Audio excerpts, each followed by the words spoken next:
সুপ্রিয় দর্শক, আপনাদের সবাইকে আমন্ত্রণ জানাচ্ছে এনটিভি নিয়মিত স্বাস্থ্য বিষয়ক আয়োজন স্বাস্থ্য প্রতিদিনে। আপনাদের সাথে রয়েছে আমি নুসরাত জাহান দীপা। দর্শক, শীতে আবহাওয়ার যেরকম পরিবর্তন হয় সেই সাথে কিন্তু ত্বকের ধরনও পরিবর্তন হয়, আর সেই জন্য ত্বকের দরকার হয় বাড়তি কিছু যত্নের। আজ আমরা সেই সমস্ত বিষয়গুলো নিয়ে কিন্তু বিস্তারিত আলোচনা করার চেষ্টা করব। আমাদের আজকের আলোচ্য বিষয় হচ্ছে শীতে ত্বকের যত্ন। আর এই বিষয়টি নিয়ে কথা বলার জন্য আজ আমাদের সঙ্গে স্টুডিওতে উপস্থিত রয়েছেন একজন বিশেষজ্ঞ চিকিৎসক। আলোচনা শুরু করব, তবে তার আগে আমরা পরিচিত হয়ে নিচ্ছি আমাদের সেই অতিথির সঙ্গে। ডাক্তার তাওহিদা রহমান ইরিন 1978 সালের নভেম্বর মাসে গাইবান্ধা জেলায় জন্মগ্রহণ করেন। তিনি 2003 সালে ময়মনসিংহ মেডিকেল কলেজ থেকে MBBS ডিগ্রি অর্জন করেন। এরপর তিনি চিকিৎসা বিজ্ঞানে উচ্চতর ডিপ্লোমা ডিগ্রি লাভ করেন। বর্তমানে তিনি রিজুভা ওয়েলনেসের ডার্মাটোলজিস্ট এবং ফাউন্ডার হিসেবে রয়েছেন। আপনাকে স্বাগত জানাচ্ছি আমাদের আজকের অনুষ্ঠানে। ধন্যবাদ, আর অনেক ভালো লাগছে এনটিভি দর্শকদের সাথে থাকতে পেরে। আমাদের আবহাওয়া পরিবর্তন হচ্ছে, সেই সাথে কিন্তু ত্বকের ধরনটাও পরিবর্তন হচ্ছে। এই সময়ে কিন্তু ত্বকের বাড়তি কিছু যত্নের প্রয়োজন হয়। সেই বাড়তি যত্নটা আসলে কেমন হওয়া উচিত বা কী ধরনের পরিবর্তন হয় সেটা আগে জানতে চাই। পরিবর্তনের বিষয়ে যদি আসি, এইতে শীতের কোল্ড ওয়েদার, চিলি এনভায়রনমেন্ট এবং হিউমিডিটি ড্রপ, টেম্পারেচার ড্রপ, সব কিছু আমাদের ত্বকে যেমন প্রভাবিত করছে সেই সাথে আমাদের ইন্টারনাল অর্গানগুলোকেও। তো এই জন্য তো বাড়তি যত্ন আমরা শীতের সময় বলি যে একটা স্পেশাল কেয়ার প্রয়োজন। আর পরিবর্তনগুলো যদি একটু ব্যাখ্যা করি, সেক্ষেত্রে বলতে পারি যে বাইরের কিন্তু ওয়েদার খুব ফ্রিজি থাকে, কোল্ড থাকে, ড্রাই থাকে। আবার ইনডোরে অনেক সময় আমরা রুম হিটার ব্যবহার করি, তখন আরও টেম্পারেচার এবং ময়েশ্চার ড্রপ হয়ে যায়। তখন হয় কি, আমাদের ত্বক থেকে ময়েশ্চার পুল করে এনভায়রনমেন্ট। এতে আমাদের ত্বকে এই যে ইচি, ফ্লেকি এগুলো দেখা দেয়। এরপরে আরেকটু যদি গভীরভাবে ব্যাখ্যা করি, আমাদের ত্বকের উপরিভাগের যে লেয়ার, এটাকে তো আমরা প্রোটেক্টিভ ব্যারিয়ার বলি। সেটিতে স্ট্রাটাম কর্নিয়াম, এখানে যে লিপিড এবং অয়েল এগুলো লস হয়, ইভাপোরেট হয়ে যায়, ওয়াটার ইভাপোরেট হয়ে যায়।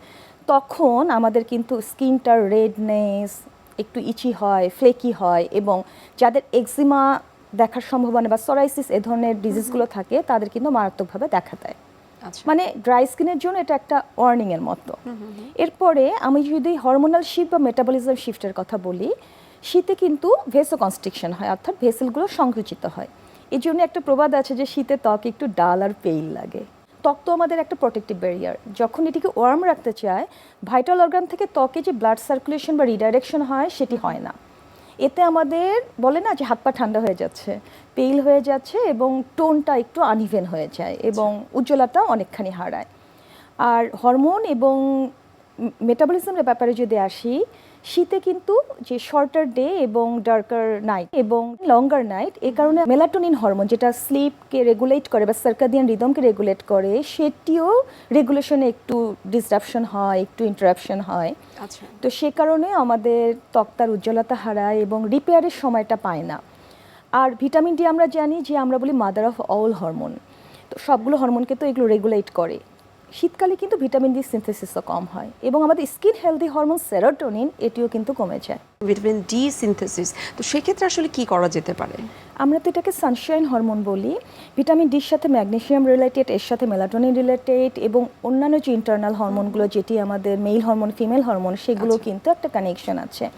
আমরা বলি যে একটা জেন্টাল মর্নিং সানলাইট 9টা বা 10টার মাঝে আমরা কিন্তু হাতটাকে একটু জানালার পাশে যদি 10 to 20 মিনিটস, 30 মিনিটস, সপ্তাহে 4 দিন এভাবে রাখি, বা তাহলে কিন্তু ভিটামিন ডি সিনথেসিস হয়ে যায়। এরপরেও যদি ডেফিসিয়েন্সি থাকে, সেক্ষেত্রে তো আমরা এটি ইনভেস্টিগেশনের মাধ্যমে আমরা এসে সেই অনুযায়ী ডোজ অ্যাডজাস্টমেন্ট করি। অনেকেই আবার দেখা যায় কি, এখন ভিটামিন ডি ওভারডোজ হয়ে যায়, যে একটা প্রিকশন নিতে থাকে যে ভিটামিন ডি হয়তো কোনো এক সময় তারা ইনভেস্টিগেশনের মাধ্যমে তাদের বিলো লেভেল এসেছে, ইনসাফিসিয়েন্সি বা ডেফিসিয়েন্সি আছে, তারা এটিকে ওভার কনজাম্পশন করে ফেলে, এবং এটি কিন্তু ভুল। মানে হাইপার ভিটামিনোসিস হয়ে যায় এবং ভিটামিন ডি টক্সিসিটি ডেভেলপ করে। এবং এই সংখ্যাটা কিন্তু বাংলাদেশে এখন অনেক বেশি, যে তারা মাসের পর মাস কিন্তু তারা ভিটামিন ডি সাপ্লিমেন্টে তারা নিচ্ছে। এক্ষেত্রে আপনার পরামর্শটা কি, আসলে সর্বোচ্চ কত মাস তারা নিতে পারবে, তারপরে আবার গ্যাপ দিবে, তারপর আবার শুরু করতে পারবে? আর যারা এক্সিমাটাস বডি, অ্যাটোপিক ডার্মাটাইটিস, তাদের কিন্তু ভিটামিন ডি সিনথেসিস কম হয়, এবং যাদের অ্যালার্জি মানে সারা বছর ধরে কোনো না কোনো ধরনের allergy suffer, drug allergy, food allergy, environmental related যে চেঞ্জগুলো হয়, তাদের ভিটামিন ডিটা একটু স্বভাবতই কম থাকে। এবং এটা যদি তাদের রিপ্লেনিশ করা হয়, মানে নর্মাল লেভেলে নিয়ে আসা হয়, কিছুদিন পর আবার লেভেল ড্রপ করে, সেই কারণে অ্যানুয়ালি 2বার চেক আপ করা এ ধরনের যাদের আছে। আর একজন নর্মাল হিউম্যান বিইং বা তারা কিন্তু বছরে একবার করে ভিটামিন ডি, এটা একটা রেগুলার চেক আপের অংশ। কারণ আমি সেভাবে চেক আপ করে ভিটামিন ডি ডোজটাকে আমার এক্সপার্ট সেভাবে মনিটর করবে এবং আমাকে অ্যাডভাইস করবে। তাহলে হাইপার ভিটামিনোসিস বা ভিটামিন ডেফিসিয়েন্সি হওয়ার আর কোনো চান্স নেই। হ্যাঁ, তবে ভিটামিন ডি এনরিচ ফুডগুলোকে তো অবশ্যই গ্রহণ করতে হবে, mushroom, probiotic rich food, fish, omega 3 containing ফুডগুলো, যেহেতু ভিটামিন ডিকে রেগুলেট করে ম্যাগনেসিয়াম রিলেটেড ফুডগুলো খেতে হবে। এবং অনেক সময় আমরা ভিটামিন ডি সাপ্লিমেন্টের সাথে আমার মনে হয় এই ম্যাগনেসিয়াম ইনফরমেশনটা হয়তো অনেকেই জানে না, যে ভিটামিন ডি সাপ্লিমেন্ট গ্রহণ করার পাশাপাশি বা ভিটামিন ডি সমৃদ্ধ খাবার গ্রহণ করার পাশাপাশি কিন্তু ম্যাগনেসিয়াম সমৃদ্ধ সাপ্লিমেন্ট আর খাবার থেকে সেই সোর্সটা গ্রহণ করতে হয়। এখানে আমি দুটো ইনফরমেশন দর্শকদের শেয়ার করতে চাই। ম্যাগনেসিয়ামটি খাবে হচ্ছে রাতে, এটি রাতে খেলে আপনার মাসেল রিল্যাক্স থাকবে, আপনার ঘুম ভালো হবে, আপনার মেলাটোনিন মনিটর হবে। আর ভিটামিন ডি যেহেতু সানশাইন ভিটামিন, এটি কিন্তু সকালে ব্রেকফাস্টের পরে বা আফটার লাঞ্চ কনজিউম করবে। এই যে ত্বকের পরিবর্তনটা হচ্ছে, সেটাও তো একটা যত্নের প্রয়োজন। সেই যত্নটা আসলে কিরকম হবে ইন জেনারেল? সেই জন্য আমাদেরকে খেয়াল রাখতে হবে যে কিছু কিছু জিনিস অ্যাভয়েড করতে হবে, যেমন হট শাওয়ার এবং প্রলং শাওয়ার। মানে শীতকালে আমরা কি করি, হার্শ ক্লিনজার দিয়ে হট শাওয়ারটা অনেকক্ষণ ধরে নিতে পছন্দ করি, মানে ভাবি যে বডি ওয়ার্ম আপ হবে, আমরা ভালো ফিল করব। এটি ভুল। লিউকওয়ার্ম ওয়াটার দিয়ে একটা মডারেট শাওয়ার, এবং এরপরই ময়শ্চারাইজার অ্যাপ্লাই করতে হবে। আর শীতের ময়শ্চারাইজার ক্ষেত্রে মানে শাওয়ারের পরে বডিতে 2 মিনিটের মাঝেই অ্যাপ্লাই করতে হবে ওয়েট থাকা অবস্থায়। আর ফেসের ময়শ্চারাইজার অবশ্যই সামারে যেটা লাইটার ছিল এটা একটু থিকার হবে। আর স্কিন লেয়ারিংয়ের ক্ষেত্রে অনেক সময় আমরা সেরাম ব্যবহার করি, ময়শ্চারাইজার ব্যবহার করি। আমাদের সাইকেলটা হবে বা অর্ডারটা হবে লাইটার টু থিকার। প্রথমে একটা ফেস সিরাম, তারপরে ক্রিম, এরপরে সানস্ক্রিন, বা এরপরে যদি আমাদের পছন্দের কোনো মেকআপ থাকে, প্রাইমার, সেটা ব্যবহার করে দিনে বাইরে চলে গেলাম। আর রাতের ক্ষেত্রে সাইক্লিংয়ের ক্ষেত্রে রেটিনল একটু কম ব্যবহার করব। এর অল্টারনেটিভ আমরা বাকিচুয়াল ব্যবহার করতে পারি। আর নাইট টাইমের ক্ষেত্রে যাদের স্কিন ড্রাই, তারা অবশ্যই সেরামাইট রিচ এবং লিপিড রেপ্লেনিশিং ইনগ্রেডিয়েন্টগুলো ব্যবহার করবে, অক্লুসিভ এজেন্ট যেগুলো থাকে। শীতকাল বাদে বাকি যে ঋতুগুলো ছিল তখন যে সিরামগুলো সবাই ইউজ করতো, সেটা কি আসলে শীতকালে এসে কিছুটা পরিবর্তন হবে? আপনি রেটিনলের কথা বলছিলেন, তার পাশাপাশি অন্যান্য যে সিরামগুলো রয়েছে সেগুলোর পরিবর্তন করাটা দরকার আছে কিনা? যদি সাইক্লিংয়ের ক্ষেত্রে রেটিনল অনেকে অল্টারনেটিভ নাইটে ব্যবহার করে, এক্ষেত্রে সপ্তাহে আমি একদিন রেকমেন্ড করব এই চিলি ওয়েদারে, কারণ স্কিনটা অনেকটা সেন্সিটিভ হয়ে যায়, ফটো সেন্সিটিভ হয়ে যায়। কারণ শীতকালে যেমন সানলাইটটা কম থাকলেও আমাদের কিন্তু আউটডোর অ্যাক্টিভিটিসও থাকে এবং অনেক ধরনের ইভেন্ট থাকে। তো সেক্ষেত্রে রেটিনল যেহেতু একটা চমৎকার ইনগ্রেডিয়েন্ট, অ্যান্টি এইজিং বলুন বা সেল রিনিউয়ালকে ফাস্ট করে, শীতকালে কিন্তু সেল রিনিউয়াল একটু স্লো হয়ে যায়। কিন্তু এক্ষেত্রে রেটিনলটি সপ্তাহে একদিন, এবং বাকি দিন তারা সেরামাইড, পেপটাইড রিচ কোনো ময়শ্চারাইজার বা সাইক্লিং যদি তারা করে, তাহলে কোনো স্লিপিং মাস্কও তারা ইনকর্পোরেট করতে পারে অল্টারনাইটগুলোতে। শীতকালে যেহেতু রোদের তীব্রতাটা একটু কম থাকে, সুতরাং আমার সানব্লক ইউজ না করলে চলবে। সো এই বিষয়টা যদি আমাদেরকে একটু ক্লিয়ার করতেন, যে কেন আসলে সানব্লক সব ঋতুতেই ব্যবহার করা উচিত? তো এক্ষেত্রে আমি সান প্রোটেকশন প্রোটোকল ব্যাপারটি ব্যাখ্যা করব। সেখানে সান প্রোটেকশন প্রোটোকলেরই একটি ইনগ্রেডিয়েন্ট হচ্ছে সানস্ক্রিন। তো সানস্ক্রিন দিনের বেলা তো ব্যবহার করবেই, সেটি ইনডোর হোক বা আউটডোর। কারণ ইনডোরে যে হাই এনার্জি ভিজিবল লাইটগুলো থাকে, অনেকে তো রান্না করে, রান্নার যে কুকিং রে থেকে ইনফ্রারে আসে সেগুলো থেকে, এবং মেকআপ করার সময় সানস্ক্রিন আমি প্রাইমার হিসেবে সবসময় বলে থাকি আমার দর্শককে, আমার পেশেন্টকে। কারণ এটিতে থাকা প্যান্থেনল একদিকে যেমন প্রাইমারের কাজ করে, ঠিক মেকআপ থেকেও কিন্তু স্কিনকে প্রোটেকশন করে। সানস্ক্রিনের কাজ তো স্কিনকে প্রোটেকশন দেওয়া শুধু না, রিস্টোরও করা। কারণ সানস্ক্রিনে যে জিঙ্ক থাকে, এটি কিন্তু স্কিন রিপেয়ারিং এজেন্ট। অনেকে কিন্তু সারাদিন কাজ করে রাতে রান্না করে, তখন বলে কি সানস্ক্রিন তো দিনের জন্য, তাহলে রাতে আমি কি সানস্ক্রিন ব্যবহার করব? এই কুকিং রে থেকে যে ইনফ্রারে আসছে, এটি কিন্তু আমাদের জিন ড্যামেজিং এবং স্কিনে পিগমেন্টেশন তৈরি করছে। তো সেক্ষেত্রে আপনি রাতেও যদি পার্টিতে যান এবং রান্নার হ্যাবিটটা থেকে যায়, অবশ্যই সানস্ক্রিন ব্যবহার করবেন, সেটি শীত, গ্রীষ্ম, বর্ষা যে কোনো ঋতুতেই। শীতকালে তো আসলে বিয়ের সিজন আমরা বলতে পারি, সো এই সময়টাতে যাদের আসলে বিয়ের প্রোগ্রাম, সেক্ষেত্রে ওয়েডিং সিজনকে সামনে রেখে কি ধরনের বিশেষ যত্নের কথা আপনারা বলে থাকেন বা পরামর্শ দিয়ে থাকেন? এখন ওয়েডিং প্রিপারেশন মানে এক একটা ইভেন্ট না, মানে হলুদ, মেহেদি, ওয়ালিমা এবং মানে 7-8 দিন ধরে নানা ধরনের অনুষ্ঠান চলতে থাকে। তো এতে ত্বক কিন্তু স্ট্রেসড হয়ে যায় এবং সকলে মিলে এগুলোতে পার্টিসিপেট করে এবং এক একজনই দেখা যায় যে আরও কতগুলো ইভেন্ট অ্যাটেন্ড করছে। তো এই প্রস্তুতির ক্ষেত্রে আমি একজন ওয়েলনেস কনসালট্যান্ট হিসাবে যেভাবে গ্রুম করে থাকি, এটা কিন্তু এক ধরনের গ্রুমিংও। প্রথমে আমি আমার ক্লায়েন্টের সাথে কাউন্সেলিং করে তার এক্সপেকটেশন, তার টাইম ফ্রেম, কোন ধরনের এনভায়রনমেন্ট, এটা তো ডেস্টিনেশনও হতে পারে, এগুলো জেনে তার কনসার্ন অনুযায়ী একটি রিয়েলিস্টিক গোল সেট করি এবং পার্সোনালাইজড প্ল্যান তৈরি করি। এরপরে ধাপে আমি তাদের স্কিন এবং হেয়ার আর বডি অ্যানালাইসিস করি। বডি অ্যানালাইসিসের কারণ হচ্ছে যে এই ওয়েডিং সিজনে আমাদের যে গ্রুমিং, এটার গোল কিন্তু শুধু স্কিনকে গ্লো করা এবং হেয়ারকে রেস্টোর করা না, অনেকে কিন্তু একটা পারফেক্ট শেপ চায়, মানে ওয়েট রিডাকশন না, ওয়েট ম্যানেজমেন্ট চায়, যেন তাদের ফিটনেসটা ঠিক থাকে, ফ্লেক্সিবল থাকে, তাদের এনার্জি লেভেল বুস্ট হয়। সে কারণে বডি অ্যানালাইসিসের মাধ্যমে body fat ratio, body mass index এগুলো তো দেখেই থাকি। স্কিন অ্যানালাইসিসের মাধ্যমে তাদের স্কিনের টাইপ, তাদের কি কি কনসার্ন আছে, তাদের কোনো টার্গেট ফ্যাক্টর আছে কিনা সেগুলো, এবং হেয়ার অ্যানালাইসিসের মাধ্যমে তাদের হেয়ারের টাইপ, হেয়ার কোনো ইস্যুস আছে কিনা, এবং তাদেরকে সামনের ইভেন্টের জন্য হেয়ারকে যেন তারা সুরক্ষিত রাখতে পারে। কারণ হেয়ারের উপর দিয়ে তো অনেক ধরনের টেক টর্চার চলে, অনেকে কালার করে, আবার কার্ল করে, তো সেগুলো দেখা। এরপরে ইমপ্লিমেন্টের ক্ষেত্রে আমরা মানে যেটা হচ্ছে সময় অনুযায়ী, অনেকে 6 মাস আগে থেকেও শুরু করে, অনেকে 3 মাস আগে থেকেও শুরু করে। এক্ষেত্রে আমি 1 মাস আগের ইমপ্লিমেন্টেশনটা বলছি। মানে স্কিন গ্লো বুস্টার যে ট্রিটমেন্টগুলো আছে, যেমন বিভিন্ন ধরনের অ্যাস্থেটিক ফেশিয়াল, এবং এগুলোতে কেমিক্যাল পিলও আমরা তাদেরকে ইনকর্পোরেট করি। আবার অনেকে আছে যে ফেসের একটা শেপ চায়, face slimming, skin tightening, toning, সেক্ষেত্রে আমরা তাদের ফেস ডায়াগ্রাম এবং স্কিন ম্যাপ অনুযায়ী ইনভ্যাসিভ, নন ইনভ্যাসিভ, তারা যেটাতে কমফোর্টেবল সে ধরনের ট্রিটমেন্টগুলো দিয়ে থাকি। নন ইনভ্যাসিভ যেখানে কাটাছেড়ার কোনো ভয় নেই, যেমন হাই ইন্টেন্সিটি ফোকাসড আল্ট্রাসাউন্ড। আর ইনভ্যাসিভগুলোর মধ্যে থ্রেড লিফট আছে, বোটক্স, ফিলার, স্কিন বুস্টার, এ নানা ধরনের ট্রিটমেন্ট, এবং পিআরপি এবং অ্যাডভান্সড পিআরপি।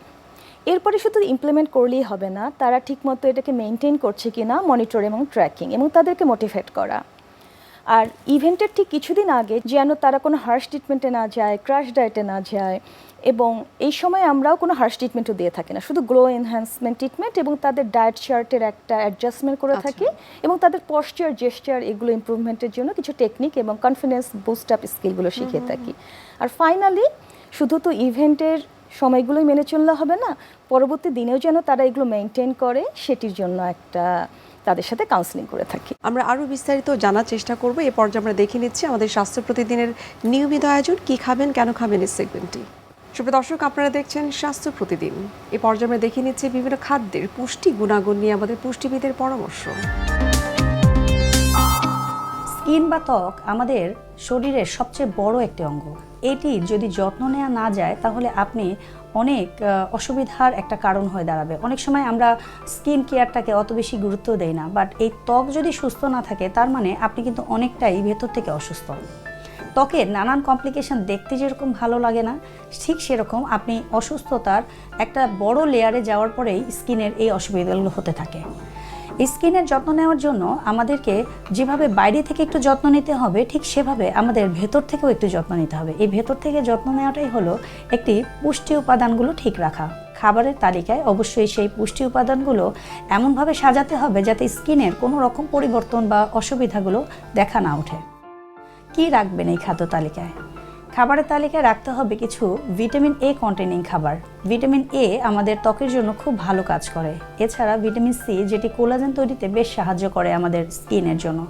এই ভিটামিন এ, ভিটামিন সি এগুলো কোথায় পাওয়া যায়? এগুলো পাওয়া যায় শুধুমাত্র একটু কালারফুল খাবারগুলোর কথা যদি আমরা মাথায় রাখি, যেরকম ধরনের একটা ফ্রুটস বোল, একটা সিঙ্গেল ফ্রুটস না খেয়ে আমি আপনাদের সাজেস্ট করব যে স্কিন কেয়ারের জন্য একটু কয়েক রকমের ফ্রুটস নিয়ে যদি আপনি একটা ফ্রুট তৈরি করতে পারেন, ফ্রুট বোল বা ফ্রুট বাস্কেট, এটা কিন্তু আপনার পরিবারের সবাই কিন্তু খেতে পারে। একটা সিঙ্গেল ফ্রুটস খেলে দেখা যায় আমরা 3-4টা ফল খেয়ে ফেলি। এই 3-4টা ফল না খেয়ে 3 রকমের ফল নিয়ে 3-4 জন খাবারটা খেতে পারি আমরা। এভাবে যদি আমরা একটু ব্যালেন্স করে খাই তাহলে কিন্তু পরিবারের সবারই ত্বকের যত্ন নেওয়ার জন্য এটি প্রথম একটা ভালো স্টেপ। এবার আসেন যে আমরা ভিটামিন সি তো আমাদের খুবই হাতের কাছে পাওয়া যায়, যেমন আমলকি, মালটা, তারপর পেয়ারা, এখন আমরা পাওয়া যাচ্ছে। এই আমরার সিজনে কিন্তু আমরাতে প্রচুর ভিটামিন সি আছে। এই ভিটামিন সি আমাদের স্কিনটাকে খুব নারিশ করতে হেল্প করে। সবচেয়ে জরুরি বিষয় হলো স্কিনের জন্য সবচেয়ে বেশি জরুরি সেটা হলো ওয়াটার। যদি ডিহাইড্রেটেড স্কিন থাকে তাহলে আপনার অন্যান্য কমপ্লিকেশন কিন্তু কোনোভাবেই কারেকশন হবে না। সবার আগে আপনাকে পানিটা ঠিক রাখতে হবে। পর্যাপ্ত পরিমাণে যারা পানি খায় তাদের স্কিন সবসময় থাকে উজ্জ্বল, সবসময় থাকে নারিশড, এবং যে আপনি পুষ্টি উপাদান গ্রহণ করছেন সেটিও বডিতে প্রপার ওয়েতে কাজ করার জন্য পানিটাই কিন্তু সবার আগে জরুরি। এছাড়া খাবারের তালিকায় কিছু ভিটামিন ই কন্টেনিং খাবারও রাখতে হবে। সেক্ষেত্রে আপনি খাদ্য তালিকায় রাখতে পারেন নাটস, যেমন আপনি সকালে একটু ভেজানো নাটস খেতে পারেন, সেটা যদি কাঠবাদাম হয় আরও ভালো। 3-4টা কাঠবাদামও যদি হয় একটু পানিতে রাতে ভিজিয়ে রাখলে পুরো খোসা সহই খেয়ে ফেলতে পারেন, অথবা অনেকে খোসাটা পছন্দ করে না, ফেলে দিয়েও খেতে পারেন। তবে যত খোসাটা নিয়ে খাবেন ভিটামিন বি কমপ্লেক্স, ফাইবার এগুলো পেয়ে যাবেন, তার সাথে পাচ্ছেন প্রোটিন, ভিটামিন ই, যেগুলো সবগুলোই আপনার পুষ্টির এই প্রতিটা পুষ্টি আপনার স্কিনের জন্য কিন্তু খুব ভালো কাজ করে থাকে। সকালে কি খাবেন বা বিকেলে খাবেন কি খাবেন সেটা বড় কথা নয়, বড় কথা হলো আপনার খাদ্য তালিকায় সারাদিনে একটা ব্যালেন্স নিউট্রিশন আছে কিনা। আমরা দেখা যায় বাঙালি মানুষ 3 বেলা খাবার খাই, শুধু 3 বেলা না খাবার খেয়ে ওই একটা খাবারকে যদি 2 বারে ভাগ করে খান তাহলে প্রপার ওয়েতে আপনি নিউট্রিশনটা পাবেন। পুরো খাবারের সাথে ধরুন সকালেই আপনি একটা ফল না খেয়ে ওই ফলটা আপনি একটা মধ্য সকালে খান, লাইক 11:30 12টায়, ওরকম একটা খাবার সিঙ্গারা না খেয়ে আপনি একটা ফ্রুটস খেতে পারেন। এই ট্রান্সফ্যাটগুলো আমাদের শরীরে এবং ত্বকের জন্য সবসময় আনহেলদি। ব্রাইট স্কিনটাকেও নষ্ট করে, অ্যাকনি তৈরি করে, আমাদের স্কিনের যে কোষগুলো আছে সেগুলোর জন্য কোনো ভালো কাজই করে না। তার থেকে আপনি যদি একটা ন্যাচারাল খাবার খান, যেরকম ফ্রুটস বা সালাদ, রাখতে পারেন স্যুপ, এই ধরনের ন্যাচারাল খাবারগুলো আপনাকে অবশ্যই স্কিন কেয়ারের জন্য খাবার তালিকায় রাখতেই হবে। আপনার কাছে এখন জানতে চাই যে ওভারঅল শীতে যারা বিয়ে অ্যাটেন্ড করছে বা ব্রাইডদের কথা আপনি বললেন, আপনি গ্রুমদের কথা বললেন, বাট ওভারঅল ইন জেনারেল আমরা আসলে চুলের যত্নটা কিভাবে নিতে পারি যেন চুল পড়া কম হয় বা হেয়ার রিগ্রোথটা যেন খুব চমৎকারভাবে হয়?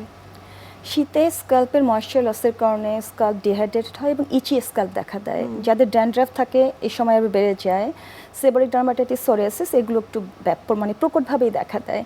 সে কারণে স্ক্যাল্প হাইড্রেশন মেনটেনের জন্য তাদের ময়েশ্চারাইজেশনটা খুব জরুরি। এই ময়েশ্চারাইজেশনের ক্ষেত্রে আমরা খুব লাইট ওয়েট অয়েল মাসাজ করতে বলি এবং সেটি শ্যাম্পু করার আগে, এবং শ্যাম্পুটাও খুবই লাইট ওয়েট এবং সালফেট ফ্রি শ্যাম্পু ব্যবহার করতে বলি। হ্যাঁ, তবে যাদের একটু ড্যান্ড্রাফ আছে তাদেরকে আমরা একটু জিঞ্জার, অ্যালোভেরা এবং সেই সাথে যদি কিটোকোনাজল ডিজিজ রিলেটেড হয় তখন এই ধরনের শ্যাম্পুগুলো ব্যবহার করতে বলি। কারণ আগে অ্যান্টি ড্যান্ড্রাফ শ্যাম্পুর কাজ ছিল শুধু ড্যান্ড্রাফ কন্ট্রোল করা, কিন্তু এখন অ্যান্টি ড্যান্ড্রাফ শ্যাম্পুর সাথে জিঞ্জার এবং অ্যালোভেরা এ ধরনের ইনগ্রিডিয়েন্টগুলো থাকে যেন স্কাল্পটাও হাইড্রেটেড থাকে এবং হেয়ারটাও মসৃণ থাকে। আর রিজুভেনেশনের ক্ষেত্রে পিআরপি এবং অ্যাডভান্সড পিআরপি চমৎকার কাজ করে এবং সেই সাথে হেয়ার এক্সোজোমও এই সময় আমরা প্র্যাকটিস করে থাকি এবং পেশেন্টদেরকে মোটিভেট করতে থাকি যে তারা যেন স্কিনের সাথে সাথে হেয়ারের যত্ন ব্যাপারে উদাসীন না হয় এবং হেয়ার ফ্রেন্ডলি ফুডগুলো তারা গ্রহণ করে। আমরা অনুষ্ঠানের একেবারে শেষ পর্যায়ে চলে এসেছে। ধন্যবাদ এবং শুভকামনা এনটিভির পক্ষ থেকে। ধন্যবাদ। সুপ্রিয় দর্শক, এতক্ষণ আপনারা দেখছিলেন এনটিভির নিয়মিত স্বাস্থ্য বিষয়ক আয়োজন স্বাস্থ্য প্রতিদিন। এই পর্যায়ে আমরা দেখে নিচ্ছি আমাদের আগামী পর্বে কি থাকছে। ব্রেইনের বেসাল গ্যাংলিয়া নামক একটি জায়গা আছে মস্তিষ্কে, সেখান থেকে ডোপামিন নামক একটা নিউরো হরমোন সিক্রেট হয়। এই ডোপামিন হরমোন আমাদের হাত পা নড়াচড়া, মুভমেন্ট, এটাতে খুব সহায়ক, এবং আমরা যে স্মুথলি মুভ করি, উঠি বসি হাঁটি, এই কাজটা এই ডোপামিন হরমোন করে। কোনো কারণে যদি এই ডোপামিন হরমোনের সিক্রেশন কমে যায় অথবা ডোপামিন সিক্রেট হচ্ছে কিন্তু সে ঠিকভাবে কাজ করতে পারছে না, তাহলে যে লক্ষণ দেখা দেয় সেটাকেই পার্কিনসন রোগ হয়। বিশ্বের যে কোনো প্রান্ত থেকে যে কোনো সময় এনটিভির জনপ্রিয় অনুষ্ঠান স্বাস্থ্য প্রতিদিন দেখতে আপনারা ভিজিট করতে পারেন আমাদের পূর্ণাঙ্গ পোর্টাল www.ntvbt.com এ। এছাড়াও এনটিভির বিভিন্ন ধরনের জনপ্রিয় অনুষ্ঠান এবং নিউজ আপডেট পেতে আপনারা ভিজিট করতে পারেন আমাদের ইউটিউব চ্যানেল এবং ভেরিফাইড ফেসবুক পেজে। সুপ্রিয় দর্শক, আজ এখানে শেষ করতে হচ্ছে। দেখা হবে আবারও আপনাদের সঙ্গে। সে পর্যন্ত আপনারা সবাই ভালো থাকুন, সুস্থ থাকুন এবং সবসময় NTVর সঙ্গে থাকুন।